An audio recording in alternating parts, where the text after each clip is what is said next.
You got it. Perfect. Okay. All right. Well, are we ready to get started? You got it. Perfect. Sure. Well, everyone from the Everyday Reading Book Club, welcome. I'm so glad to see all of you here. And we're talking with the authors of The Self-Driven Child. So we have Bill and Ned here. So Bill and Ned, if you want to give us a quick introduction about yourself, and then I can ask you some of the questions that were submitted beforehand. And then all you friends who are here, if you have other questions that you want to ask about, I can do those as well. Yep, sure. Before I introduce, quick, for everyone who has not yet muted, if you want to do that, that way, if there are little people in your environs, you can have conversations and have one ear on them and one ear on us. And then if there are state secrets that are being shared among the family, we won't know what those are. And then, of course, as Jansen said, if you have questions, please feel free to toss those up into the chat. I think you should know that everyone else will see them. So, you know, again, protect the identity and phrase them in ways that are appropriate. So really quickly, I'm Ned Johnson. I'm the co-author, with a co-host of this presentation and co-author with Dr. William Stixrud of the book, The Self-Driven Child. In my day job, I'm a test prep geek. So I mostly work with middle school and high school kids preparing for standardized tests. I have a daughter who's a high school junior and a son who's a freshman in college. And I'm Bill Stixrud. I make a living as a neuropsychologist. I test kids if they're having trouble in school or emotional problems or social problems. I try to figure out what's wrong and what's right and how to help them. And I have a 39-year-old daughter and a 35-year-old son, and 3 grandchildren and 1 due next week. Fantastic. Well, we're so glad to have you. I'll start out with some of the questions that were sent in. So the first one, we'll kind of start with an easy one, is what would be your 3 top takeaways for parents after reading your book? Or if they haven't read your book, what would be your 3 top takeaways? So the first one, I think, is simply that as your kids get older, think about yourself more as a consultant to your kid than as their manager or boss or the homework police, who always knows best and know what's right. And there's 4 main implications of this idea of thinking yourself more as a consultant.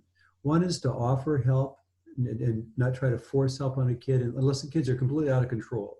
Try to offer help. We want to offer our advice and our wisdom and our experience. We have much more than kids do, but it doesn't help if we try to just tell them 100 times or just keep nagging at them. We want to skillfully get buy-in when we offer our advice or wisdom.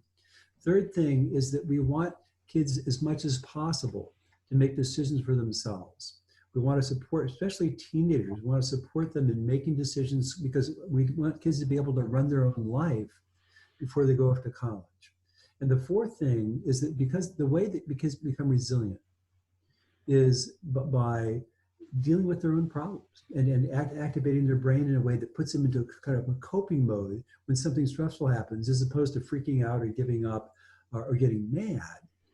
And the way that happens is by practice. So we don't want to basically try to rush in and solve kids' problems. So the first thing I think is this idea: as kids get older, think about yourself more as a consultant to your kid. Ned, do you want to do another one? Oh gosh, yeah. I mean, if there any one input that I value, if there's anything you want to kind of go to the mat at with your kids, it's sleep. That the more we can start kids with good habits of sleep, the youngest possible age, the better. We know with kids or even adults who become depressed, that for about 50% of them, if we can fix the sleep problems, then all that stuff disappears, because sleep insufficiency causes the same nasty chemicals of cortisol in your body and brain as does stress. And so the more well-rested we are, just the better everything works, including our brains. And I know a lot of folks here probably have little kids. When my kids were little guys, my wife and I would take them out, or we'd go to someone's house, and we'd stay up later and get them in bed later than we wanted to. When I was tucking them in, I would say something like, I'm sorry we got you into bed a little bit late, but if you could do me a favor, tomorrow, if you can make an effort to be a little bit more patient with yourself and with other people. Because when you're tired, things that make you mad will make you mad a little bit more easily. You might get upset a little bit more easily with yourself and other people. And so just, file that away. And so it was really a drip feed thing from when my kids were like 3. And I can still remember when my kids were like 9, 10, whatever. And I was, not in the best of spirits, best of moods. And one of my kids turned to me and said very seriously, "Daddy, did you get enough sleep last night?" And so for them to tie, for all of us to tie sleep and our mood to our behavior, I think is super. Is an important thing for us to invest in, and an important lesson to give as early as we can. Right. Next one. I think this is one that lots of people have had questions about, which is distance learning. So I'll read you this question. I'm going to, a quick PSA for anyone who's not yet muted muted yourself if you can, because little voices are, they're getting picked up and they're amplifying straight on through. So that would help us all. Thanks. Perfect. Okay. So it says, after reading some of your book and being tired of fighting my 3rd grader about distance learning, I let go and he's now in control of his schooling. I'm there to help and encourage. However, he just doesn't do it. Do I just chalk this year up as a loss for him? He's young and still learning study habits, and I'm nervous he's going to get in the habit of not doing things he doesn't want to do. It's especially tricky because his teachers are being very understanding, which is nice, but also puts off the negative consequences of not doing your own work. My son only mildly cares about his grades being lower, especially since elementary school doesn't really matter in the long run, and I'm not sure how to help. Bill, why don't you go first? Well, so if one of the options was somehow kind of making him do his work, and if you could do that, I mean, we could consider that, but it's usually not an option. And so if in fact he's doing a little bit, he's not doing everything, that we don't have to worry. We don't have to worry that if kids don't do every single assignment or they aren't completely tuned in, that somehow it's going to hold them back the rest of their life. That all, as we see in our book, all of our worry and anxiety about our kids, it's just as you said, it's that somehow in the future they're going to get stuck and they're going to develop habits that they're going to have the rest of their life, and it's going to hold them back. And our experience is there's so many different influences on kids, whether it's a teacher or a coach or a friend or a girlfriend that doesn't want to slacker, and as kids, that we don't have to worry that if your kid's not completely doing all his work now and you don't freak out about it and you aren't on him all the time, you don't have to worry that he's never going to become self-motivated. I mean, the world is full of kids who lack, especially kids at the ADHD, who lack motivation at this age, have trouble making themselves pay attention to stuff that's not interesting, especially in distance learning. They kind of blow off as much as you can. Read to him, let him watch videos, instructional videos, find stuff he's interested in, and do the minimum in school, but try to find ways that'll stimulate him intellectually and the things he wants to learn about. And don't worry about whether he's turning in all assignments.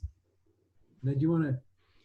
Yeah, and well, the other thing is that if you wanted to help him, well, 2 things. One, most kids want to do well in school. They may not be motivated to sacrifice, playtime or, screen time or whatever to go kind of nose to the grindstone, particularly in 3rd grade. And frankly, I'd be a little concerned if kids wanted to sacrifice, play with their friends or their family or their mom and dad, to worry about 3rd grade work. But most kids, most kids want the approval of their teachers, and they want mom and dad to feel proud of them, and then they don't want to feel like they look like kind of dopes or dummies compared to their classmates. And so if he's comfortable with grades that are good enough and he's not straight A, I wouldn't worry about it. I would watch if there are times when he's voicing frustration about not getting, this stupid work or whatever. A lot of times when kids will kind of, deride or run down their teacher or assignment, it's because they're actually frustrated by that. And that's where the most helpful thing that we can do is really express empathy and say, gosh, that sounds really hard. I mean, this school thing's so hard when you're not in the classroom and you really can't see the teacher and you can't raise your hand as much. And whatever ways there are to be empathetic to that. And then, as Bill said before, we pivot to offering help and say, would you like me to help you with that a little bit? It looks like that's a little bit kind of dull for you. Would you like me to help you get through it? My daughter, who's now, as I said, a junior in high school, had a really kind of pretty tough middle school. experience. And I remember there was some assignment and she just didn't want to do it. And she was so mad. Something with science. And so I just kind of went in and made fun and kind of said, well, let's do this. And I started drawing a cartoon. And you'd have to know me to say that, to understand that I may be the least talented cartoonist in the country. And so I drew a little, blob, and there's a daddy blob and there's a mommy blob. And I can't remember, it was cell biology. And what about this? And my daughter, of course, quickly made fun of my terrible drawing. And she's actually a pretty decent artist. And next thing you know, there's an entire world. And I've gotten her sort of unstuck by just making this play a little bit. And next thing you know, she's literally has her head down for an hour working hard at this. And so a lot of times we can help kids care more about the thing, including schoolwork, if they feel more that we care more about them and not so much the assignment. I'll just add that one of the most useful questions to ask if a kid is having a problem is, whose problem is it? And just remembering that ultimately it's the kid's problem, and remembering that you really can't make a kid focus on his school learning, you can't make him do his work. Just making peace with that, it just means that it couldn't theoretically be your job as a parent. And so certainly with kids with ADHD, timers tend to work well. We might talk with him about, let's try to this amount of time to get something done, pay attention for a little bit, build in little breaks where he can take a little break and do push-ups or some kind of physical activity. Certainly there's ways of breaking this up, but don't worry that somehow if he's not fully engaged and doing everything he's asked to do, that it's going to hold him back the rest of his life. Excellent. Thank you so much. Okay, next question. As I've started implementing principles of letting my children govern themselves, I've run into some questions. For instance, they're in charge of their homework and jobs around the house. My son unloads the dishwasher and sometimes doesn't do it until right before bedtime, which leaves me unable to do dishes throughout the day. Do I just accept that?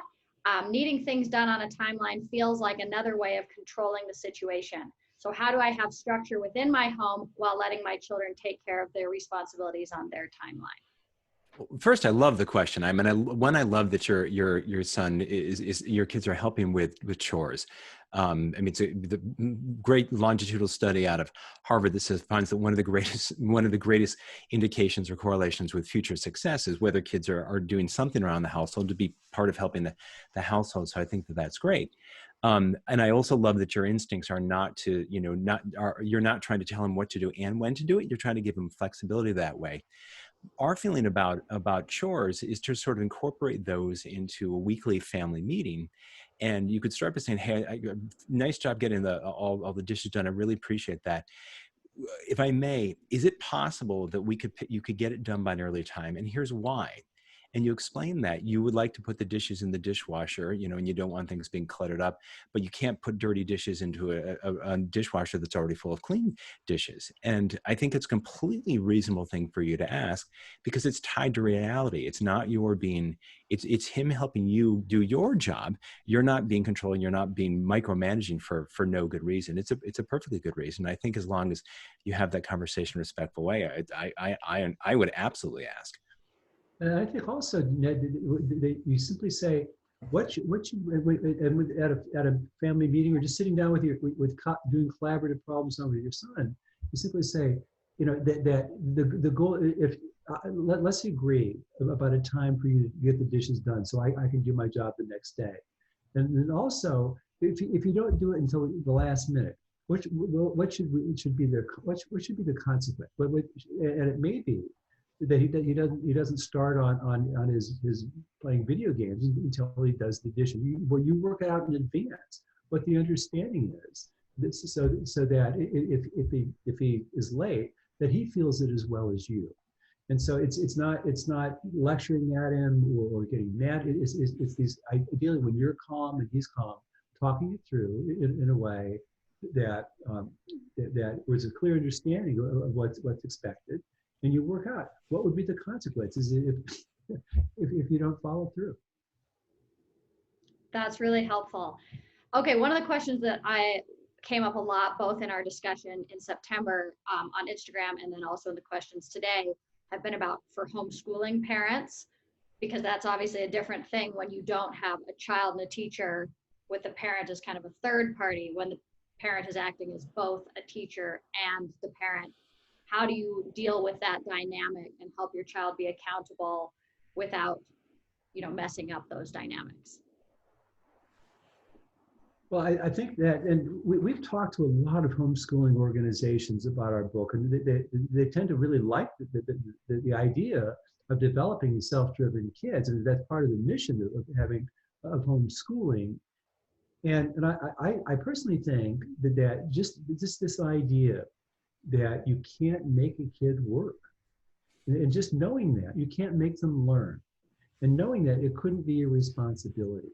And also, one of the experiences that really shaped my thinking about teaching, and I trained hundreds of tutors over the years to work with kids with learning disabilities and ADHD. And one of the things, the principles that really helped me was don't work harder to help a kid solve his problems or get better at something than the kid does, because you're going to weaken him. And I think these same principles still apply when you're homeschooling, when you're the teacher. That you don't want to work harder, and you do a lot of negotiating with the kid about, let's find a way that works for you. Let's find what's the most useful way for me to teach you. And it becomes kind of a way of exploring with your child or with your children about the best way for you to use your time and energy, and the best way for them to learn. Ned, do you want to elaborate?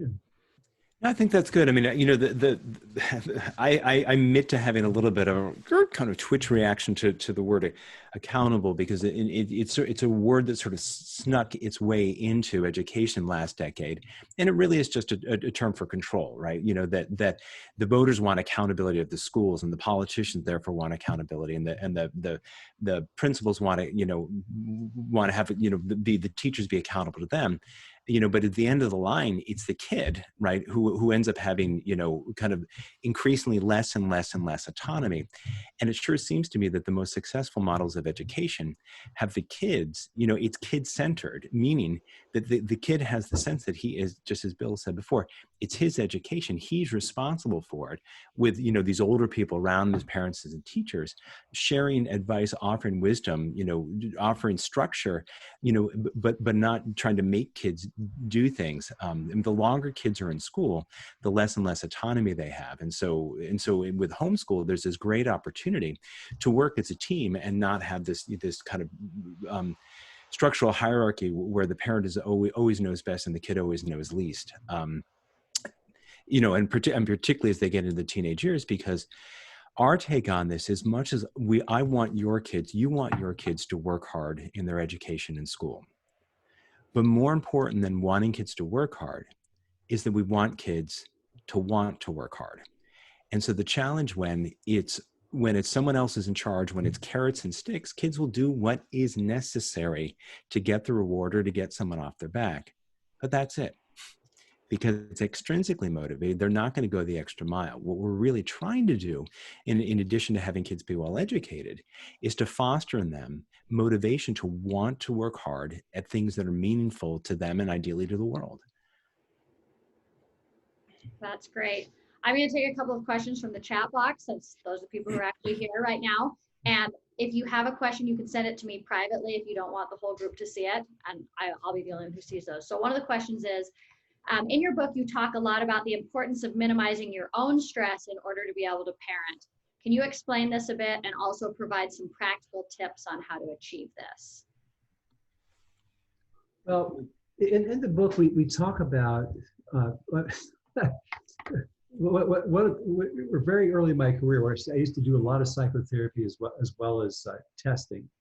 And I remember sitting with the family. I remember how often I'd sit with the family. It still happens. And the parents would be telling me about a kid's problem. And one of the parents would burst into tears and say, I just want him to feel good about himself. And what I'd say to them is, I think that we could help him feel better about himself if we weren't worried sick. And I think that we talk about in the book about all this research and what's called stress contagion. That if you're around somebody who's really stressed, your brain picks up the stress. And same thing with calm. If you're calm, if you're around calm people, you feel safer. Your brain just feels safer. It's not likely to react if it's something threatening in my environment. And so what we say in the book is we want, ideally, home to be a safe base. And we talk about all of us setting the goal of being a non-anxious presence in our family. And so that's the idea, is that virtually any kind of parenting challenge, whether it's an infant crying or a kid having a tantrum or a kid who flunks a class, a kid who gets in a fight, any kind of parenting challenge, we can be more effective with our kids if we stay calm, if we aren't highly emotionally reactive. And so that's the goal. That's the rationale, is that kids pick up on our stress, and we pick up on theirs as well. But they thrive when we're calm. I mean, what infants respond to is warmth and responsiveness. They don't respond to lecturing or discipline. All they respond to is warmth and responsiveness. And there's no age at which it doesn't help us if we're having a problem to be met with warmth and responsiveness. Now, do you want to talk about some of the strategies for moving in that direction? Yeah, I mean, there are a few things. I mean, one of course is to the degree that it's possible to try to think of your kids as joy-creating organisms rather than problem-creating organisms, and particularly when things aren't going well, with school or doing chores or acting up or whatever. It's so easy for us to fall into thinking that we have to be disapproving all the time because there's behavior that we disapprove of. But I've come to, after Ruth Bader Ginsburg passed, I kept stumbling over that observation that she said that one of the secrets of a happy marriage is being a little deaf, And I think about that. That probably applies to parenting as well. We don't have to react to everything that's going poorly. Keeping in mind that these little people who are in our houses, they don't yet have fully developed brains, including they don't have perfect self-control. I mean, we as parents don't have perfect self-control. We say things like, "Oh, I wish I hadn't said that," or "I stayed up a little too late," or we make messes too. And so, the process is gonna be an up and down one. It's gonna be a messy one. But we can sort of counteract that. I kind of feel like I need to say something about this behavior, or this thing that you did, whatever it is, by trying to balance that out by really enjoying kids just as they are. And think about when you had babies, right? When you had an infant, right? And you just sit there and and you kind of stare at these little eyes and this nose, and just like, oh my, and just like you, apart from the fact that at some point we had to go to sleep, you could sit there and just beam at this thing kind of endlessly. And what's the experience, we talk about mirror neurons and all of what's kind of going on with the brain when we have that experience with our kids. So even if your kid is 7 or 17, to just remind yourself that you love this kid just for who he is, kind of warts and all. The second thing is there's all this wonderful research and a great study. I'm going to see if I can get a little voice in there. I'm going to make that person be noisier somewhere else. About the practice of gratitude. And there was a wonderful study. It was come out, I think, 2018, 2020. I was reading this over on Greater Good, if you know that organization out of Berkeley, about what gratitude does. And specifically, it's not just feeling gratitude, but really expressing gratitude to other people. It elevates all the neurotransmitters of brains that we want. Of oxytocin, we feel close to each other. Serotonin, it's a really calming effect. And so Bill was actually sharing a story with me the other day that early on he had a kid who was really struggling. She was depressed. And when people get to be depressed, there's this kind of change in the brain, and they really just focus on everything that's negative because that stress detector part of the brain is so spun up, and they kind of see negativity everywhere. And it can be hard to kind of talk your way out of that. So Bill gave this kiddo an assignment for every day, and we'll see in a week, write down 3 things that don't stink. Not these things that are great, you're grateful for, but just 3 things that, that aren't terrible, right? And then after doing that for a week, write down 3 things that are kind of more okay than not okay. And this gets to the idea that our experience really consists of that which we choose to pay attention to. So that can help a lot. And because things can be going bad and there can be things that are good. And then the last thing is really to take the long view.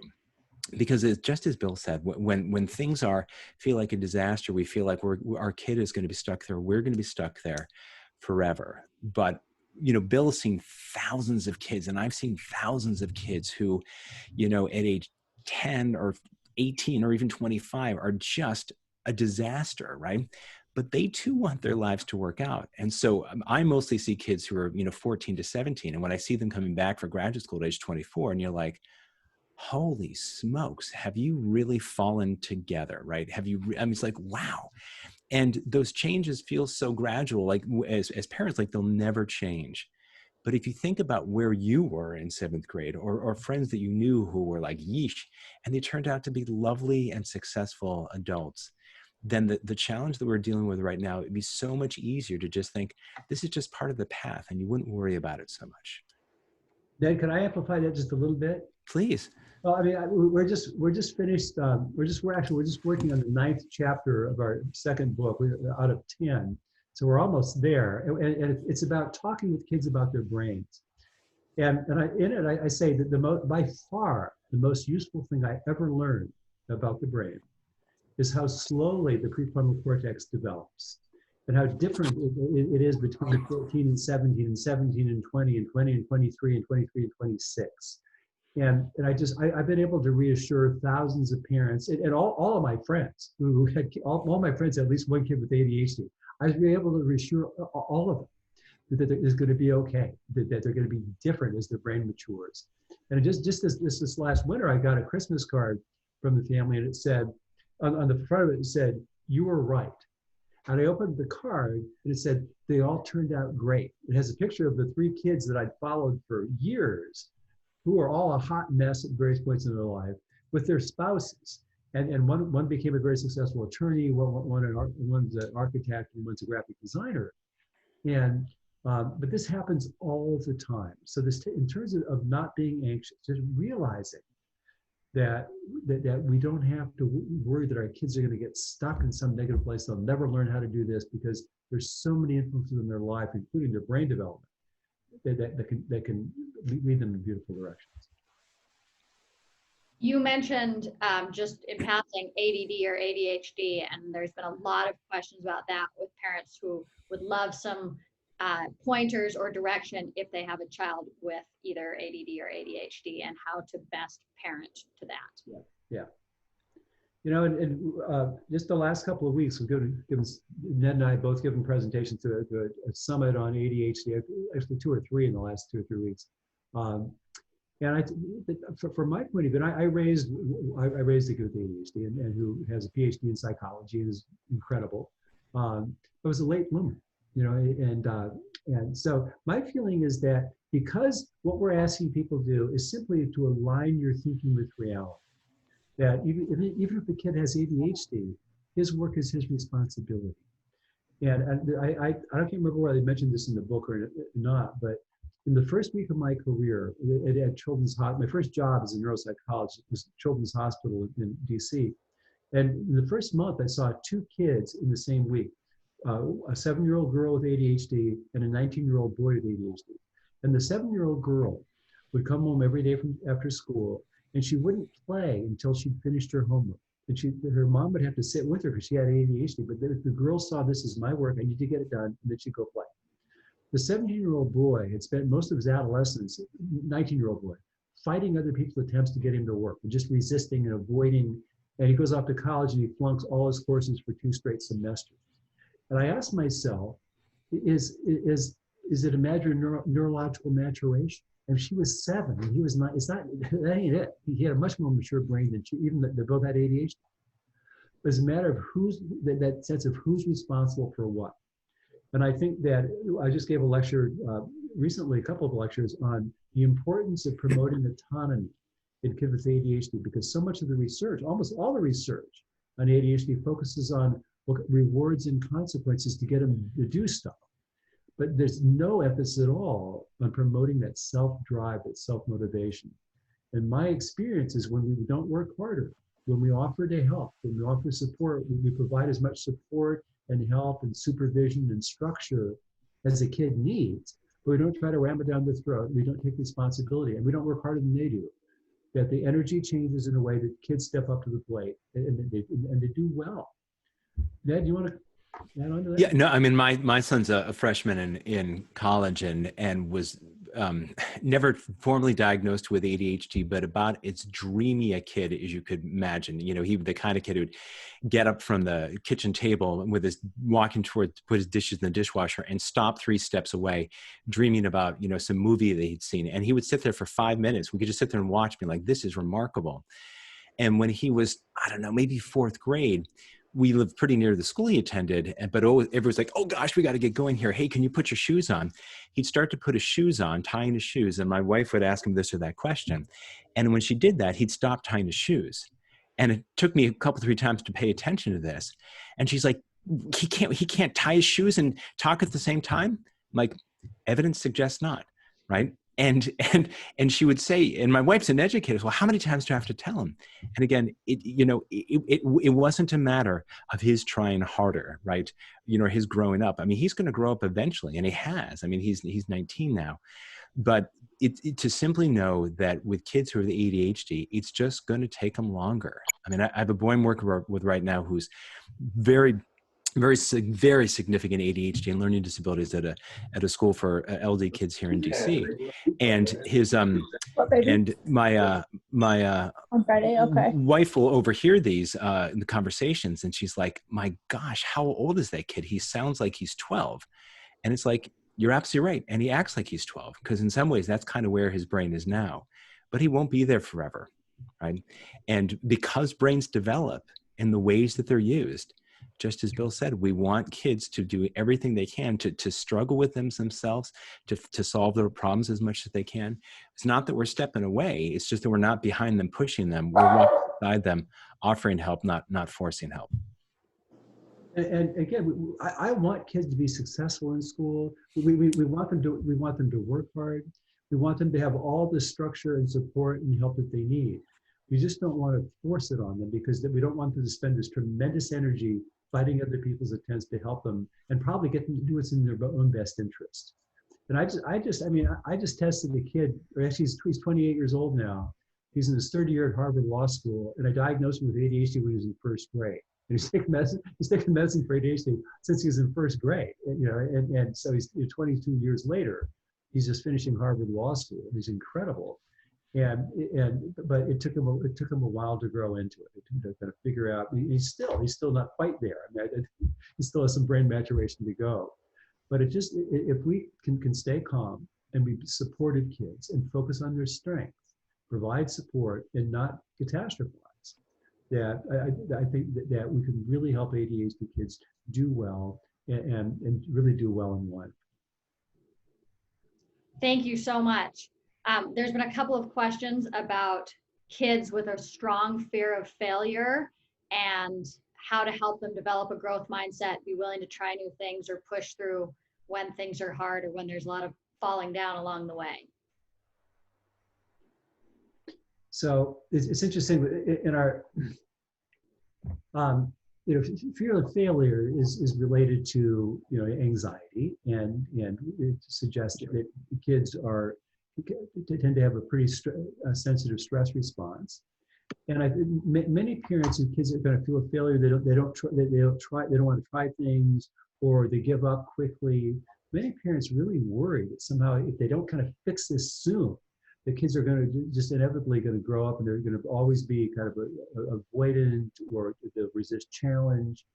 And that's just not my experience. I mean, my experience is that we do the best we can to support kids and not we don't want to enable them. And in our new book, we mentioned that there's a new training therapy program to treat childhood anxiety that just works with parents. And what it does is it focuses on the way that we accommodate kids' anxiety, the way we change ourselves, and oftentimes to protect them, as we try to soothe them. And I think that that actually changing our steps can be as powerful as the work with the parents reduces children's anxiety as much as work with the kids does. And so I think that we want to talk with kids. I ask kids all the time, would you like this to be different? Would you like to be able to kind of to something a little scary to try it, and would you like to know how to think and what to tell yourself? So and if they say yeah, then I hook them up with a therapist, or I give the parents a book on treating anxiety in kids, and work through it. Ned, you want to go? Yeah, I had a couple things. I mean, one thing to know is that the dominant manifestation of anxiety is avoidance, right? And so perfectionism is simply avoidance of failure. And people will, and I mean, Bill and I have certainly both worked with kids who will just, I mean, bonkers in terms of how much energy and what they'll sacrifice, including their sleep and sanity, in order to never make a mistake. And so they'll just work to the nth degree, or they'll avoid things where they might possibly not come out on top. And both of those are really unhealthy places to be, because we all know that the people who end up being most successful in life are people who really stretch themselves, and they're successful a lot of the time, even most of the time. And when things don't go well, they take that as feedback, they take that as a growth experience, they take that as a way to pivot, whatever language you want to use. But it isn't the end of the world, right? As opposed to, doing everything you can to avoid it. And so a couple of things. One is that a lot of kids look at their parents as like they're parthenogenic, right? They're Athena popped fully formed for the brow of Zeus. And they look at us as so competent, and they don't understand how we got to where we are, right? That we were awkward teenagers, and we've made mistakes and things we had to apologize for. And that's part of it. So this kind of goes back to modeling as well, that for us to make mistakes, and when we do it, kind of, oh gosh, well, that didn't work out the way I planned. Well, let's see, what can I do here now? And I always try to do this with my kind of kid in the next room, eavesdrop in this and sort of hear it, so I can kind of verbalize what my kind of inner thinking is, rather than sort of talking at her. Kind of learning indirectly tends to work a good deal better. And I talk with my wife about this. My wife is one of these sort of foolishly competent in kind of everything you can imagine. We did find her Achilles heel, though. This is great. She can't skate. She's like Bambi on ice. So of course I now want to take her skating and our kids skating over and over and over, because she's out there with like a chair, like, Granny with her walker. And it's great for my kids, to realize that, mom's not so hot at that and finds a little bit like intimidating and scary, but, gosh darn it, she's going to go out there and do her best with it. As well. I would also make a recommendation. There's a wonderful book, if people don't know it, called The Gift of Failure, by Jess Leahy, and it kind of goes through a lot of what Bill and I have just talked about, and the science behind it, and kind of the how-to, and why failure, small or large, is such an important part of future success. And as Bill started at the beginning of our talk, of really where we develop resilience, because it's not by things going perfectly. It's by having things be a little bumpy, a little suboptimal, and having the ability to bounce back from that and to figure out, where do I go from now? Because that's really what life is all about. Things go well, we keep doing it. Things don't go well, we want to figure out how to solve those. And I just wanted to amplify what you said, Ned, about this idea of modeling and thinking out loud. That we can try to tell our kids that if you don't learn this, if you keep quitting stuff, you'll never learn it. We can lecture them like that. But it never, the kid never says, "Oh, thanks," and now I'll try harder now. But if we find ourselves hesitant to do something because we think we're going to screw it up, just as Ned said, talk out loud. To just think, I was just, when you're in the car, just say, I had a presentation. I had a presentation to give. I was asked to give a presentation, and I almost didn't do it because I thought, well, I'm not sure if I can really pull it off. I thought maybe it'd be embarrassing. But then I thought, I told myself, well, what's the worst that could happen? And thinking like that in the way that just thinking out loud. I recently just saw this girl who has autism, and I'd seen her when she was 5, and I saw her again when she was 16 and a half. And usually I see kids more frequently than me. So I asked the parents, why has it been 11 and a half years since I've seen you? They said, well, in the first report, you just said, think out loud. Think out loud as you're making social decisions or trying to figure out, why is that guy angry? Think out loud as you're planning your day, and just let her hear how you think. And it's really it's more powerful than lecturing kids or talking about something and say, you need to do this differently. Great. All right. I probably have time for 2 more. So this one says 18-year-old suffers from depression but doing much better. Addicted to cell phone. Efforts to control use. Efforts to control use create massive fights. What do we do?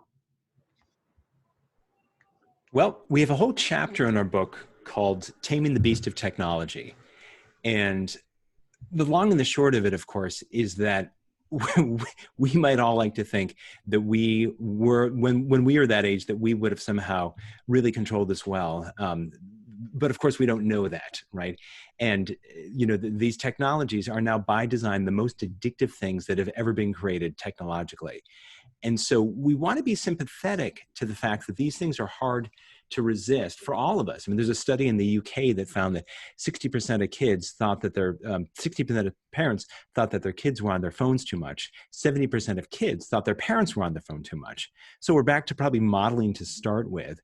The second thing is we're trying to trying to control your kids' use of technology, in my experience, is one, a fool's errand, and two, a terrible idea, because again, we're trying to help these young people who are about to leave the nest be able to control this technology for themselves. And my feeling on this, our feeling on this, is we always want to start with empathy. If this is a kid who suffers from depression, then by default, his brain is not working as well as it might, right? And he's easily upset, and he sees even our well-intended, offers of help. He's going to see them in a more negative eye.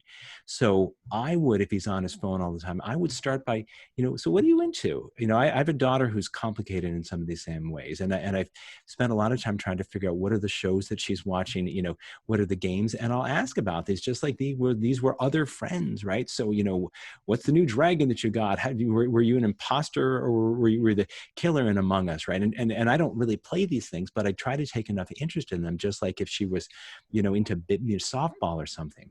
Because if we can be empathetic, we're so much more likely to therefore be able to have influence. So from my perspective, often our tendency as parents is to want to have power over our kids. And my feeling is we want to have influence, because influence extends even when they leave the nest. Now, I do think it's fair to talk about that spending hours and hours on your phone. I worry, kiddo, that I know that you're having a hard year, and I know that a lot of things are hard right now. But I also know that spending, too much time on your phone can really make some of the things that are hard for you even a little bit more hard. Like we know with social media, that spending 30 minutes or so on is fine. You check in and see what people are doing, but once you start to be an hour or more on the phone, it goes a downward tilt. And so I don't want to take this away from you, but I'd love to figure out if there's a way. And then we just talk about, what's being lost, what's being missed when we're on cell phones. But I would really step away from the command and control, because there will be no winners in that battle. Because even if you get your kid to not use his phone, he's going to do it, and he's going to be resentful. He's going to feel that you don't understand him. He's going to feel that you're not on your side, and you're going to have much more influence by his feeling that you're kind of with him, and you get that this stuff is hard, and you get that the reasons why he wants to be on his phone. And I agree with everything that you said, my friend. I want to add one thing, which is that because he's 18, that you don't have the kind of leverage that you have when he's younger. And I do think there are times where kids really do have an addictive relationship and they really need treatment for it. But once you're 18, you can't force them to treatment. And I think that the point you made, Ned, of starting with empathy, and in our new book, we talk about, we introduce strategies from what's called motivational interviewing. And where you always talk with a kid, you start out with empathy. And one of the things that's really useful to know is that everybody is ambivalent about changing. If you're really overweight, it's not lost on you that it would probably be at your advantage to lose weight. But also, there's a part of you that knows how hard it would be and how embarrassing it would be if you tried and failed. And so if we recognize that your son probably is pretty aware that his life is not optimal because he's spending too much time on his phone.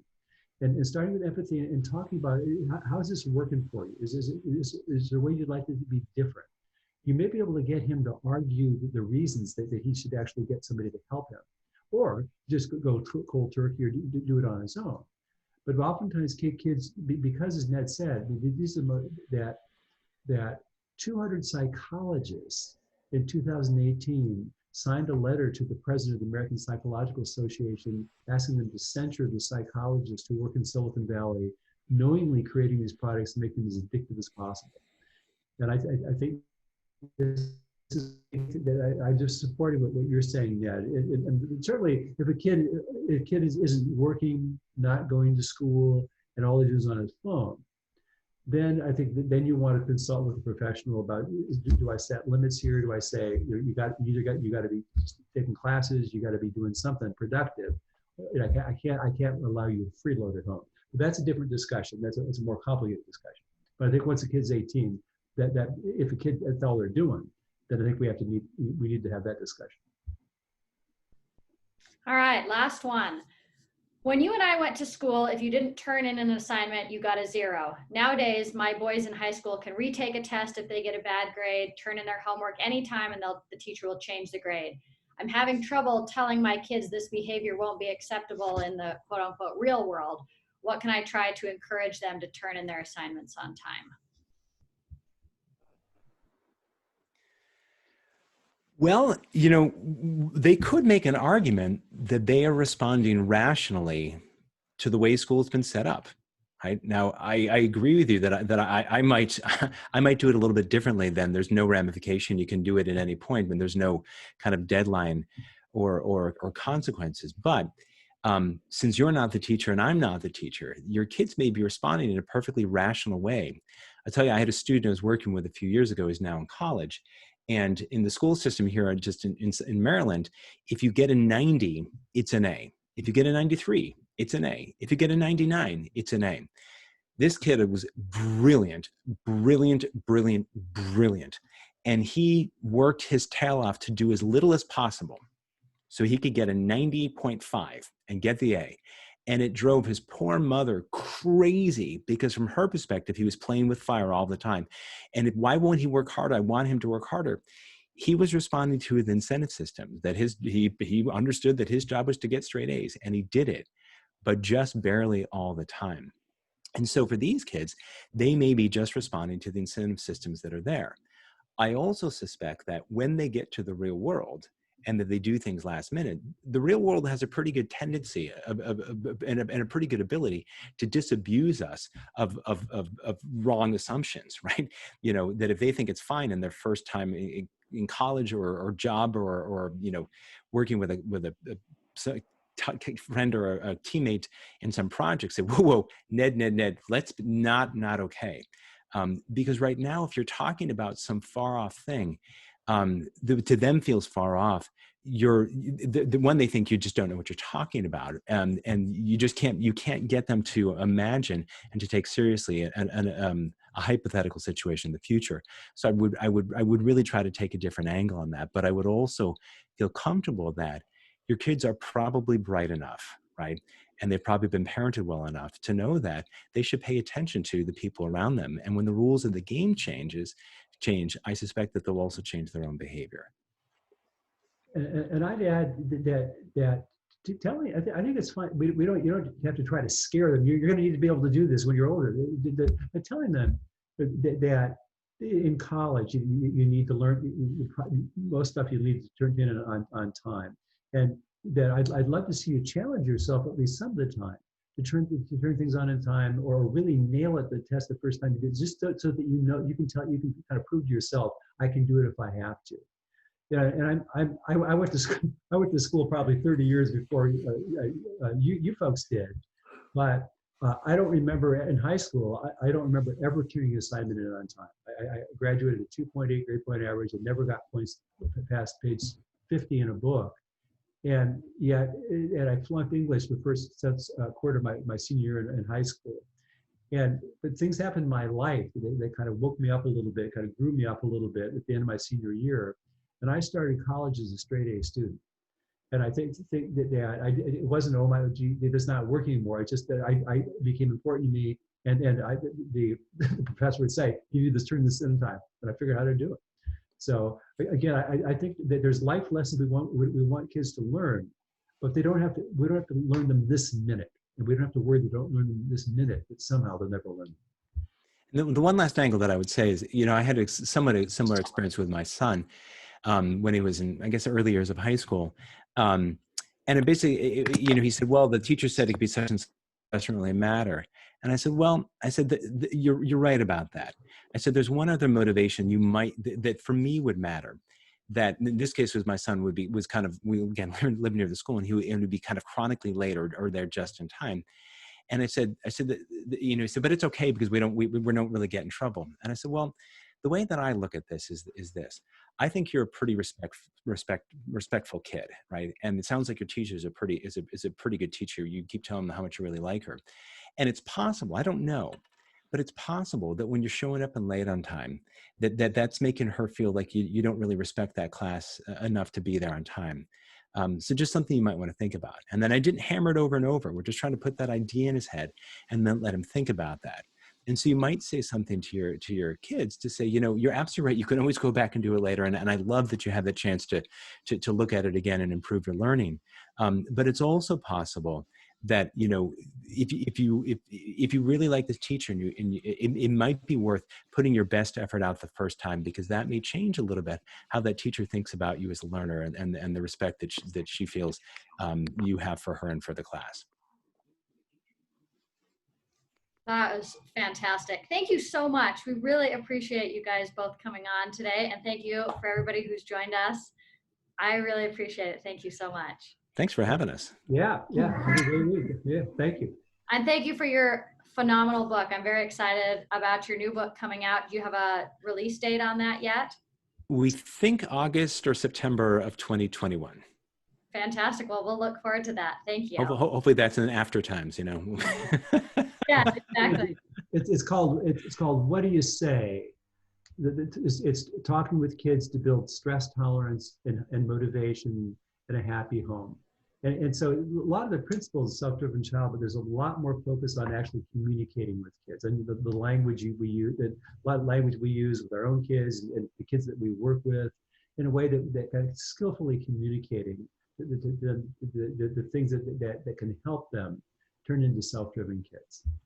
That sounds amazing. I can't wait to read it. It's good. We're having fun. All right. Thanks, Thank you Jensen. very much. Thanks a bunch. Bye. Bye-bye. Be well.